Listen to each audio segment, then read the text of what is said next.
Tingnan natin. Well, eto na yung bayong. Ano siya? Slumber mode. Kaya eto na ang unang tanong sa ating shoutout notes. Sabi, what to do, Tita El? Gusto sa akin makipagbalikan ng ex ko, pero may nasagot na akong iba. As in 1 week pa lang po kami, Tita El. Ayaw ko pong saktan ang bago kong jowa.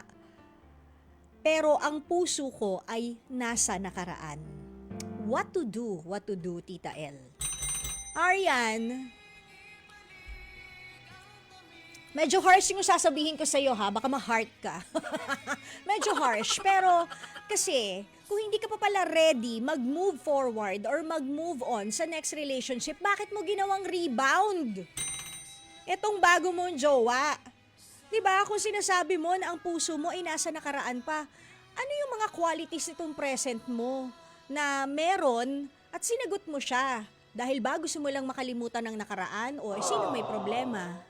Kawawa naman talaga. At talagang kumbaga Haji Alejandro, panakip butas lamang. O, di ba? Dati hindi uso yung term na rebound. Panakip butas, derechahan na. Ginawa mo lang panakip butas tong present mo. Bakit naman ganun? Talagang kawawa siya. So ngayon, how do you get out of this? Alam mo, kahit na yung puso mo nasa nakaraan na, the mere fact that you entered a new relationship with this new guy probably means that he has potential. Otherwise, talagang kung ginawa mo lang siyang rebound, nakakaloka ka. So may problema tayo sa pag-uugali mo. Oo, sabon-sabon din ang may konsensya pag may time, Mars, ha? Diba? Pero, kung sinagot mo siya because you feel na, I like this guy, o diba? Love ko na rin siya, sige lang, okay, love ko siya. Di iwanan mo na yung ex mo kahit nasa nakaraan pa yung puso mo. Alam mo kung bakit? Kasi, nabubuhay ka pa rin sa what if. Yung mga what ifs mo na what if nagkatuluyan talaga kami forever, ganyan itutuloy mo. Paano nga si guy number 2? Paano si present mo? Kawawa naman. Or, you can always be honest, pero prepare for yung mga consequences na maaaring mangyari. Magagalit siya sa'yo, di ba? Pangalawa, babalikan mo yung ex mo na binrake ka. Tapos, magiging maligaya ba kayo? Will you be happily ever after ang ending ninyo? Paano kung iwanan ka ulit? Isip ka muna, Mars, kahit pa yung puso mo nasa nakaraan, medyo esep-esep din ang pairalin paminsan-minsan. Ariana. Arian. Next, sabi, si Jimson nagtatanong, Tita El, what to do? Lumagpas sa bakuran namin ang sanga ng lansones ng kapitbahay. Kukunin ko ba ang bunga? Okay, Jimson. Depende yan kung kukunin mo ang bunga. Kung mahilig ka sa lansones o yung pamilya mo ay mahilig sa lansones, why not kunin mo ang bunga? Kung ibebenta mo at ikayayaman mo, kunin mo ang bunga. Kung yung jowa mo mahilig sa lansones, kunin mo yung bunga! Pero, by law, hindi pwede yan. Dahil ang puno ay naandun sa lote ng kapitbahay mo. It is still illegal. By law, ha? Oo. By law, kahit nag-crossover na, sa kanila pa rin ang bunga.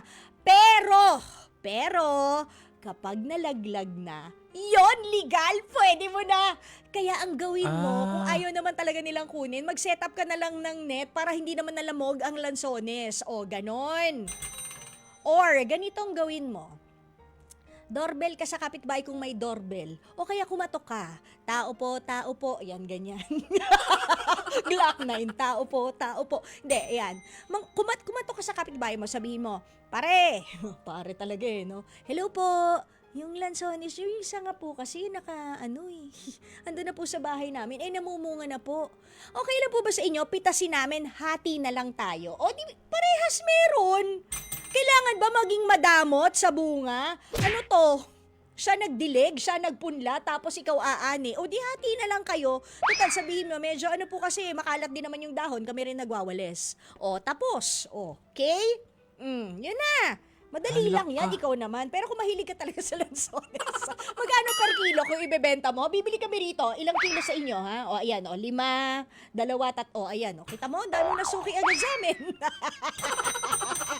Ano pang mga sangang nakausli dyan? Yung sa mga kapitbahay, may rambutan ba dyan? Meron din ditong mahilig, oh. Tsaka santol. Maraming mahilig dito sa santol. Ilan? Ilan ang mahilig sa santol? 2. Oh. Next, mula sa ating Tanong Bayong, shoutout note number 3. Sabi ni Lorraine, pagdating sa pag-ibig, sabi ng parents ko, follow your heart. Pero nung pinakilala ko yung boyfriend ko, ayaw naman po nila sa kanya. Oh no! What to do, Tita El? Ay, nako, Lorraine. Di sabihin mo sa parents mo, akala ko po ba follow your heart? Oh. Ibalik nyo sa kanya. Pero ano kaya ang nakikita ng mga parents mo na katangian nitong present boyfriend mo? 'Di ba? Para hindi siya gustuhin ng mga magulang mo. Baka naman intuition ni mother or gut feel ni father, hindi kaya. Pero kung talagang like mo tong si jowa mo, I guess, dapat mag-extra effort din siya.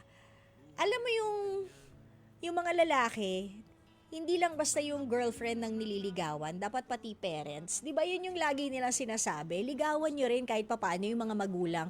Pero alam nyo, you don't have to kung pipilitin nyo lang naman. Pero yung pinakang simpleng maging magalang ka sa magulang ng mga jowa, isa lang pala. Pero, wag yung mga jowa ha, bad yun talaga. Pero yung maging magalang ka sa mga magulang ng jowa mo, dun pa lang, 'di ba? Masasabi nila, ay may breeding ang batang ito. Pinalaki ng tama ng mga magulang. O hindi ba? Tapos pag matagal na, tsaka nyo na lang barubalin. Ay, kain tayo. O, sige po! O, ganun. Kung ano ba yan? Ang darap tatakaw po, nyo. darap po, di ba? Biglang lumabas yung tunay na kulay. Hindi, pero yun nga, simpleng maging magalang kayo, yung pangungupo, good evening, try nyo magmano, wag muna kayong bumeso kung magbago pa lang kayong magjowa, tas bebesuhin nyo yung parents, no, wag ganon, that is not a proper etiquette. Yung simpleng hello po, yan, ganyan. O kaya mano, try nyo yung mano. Mas ano yun mas Filipino, mas traditional, hindi ba? Ganon. Okay?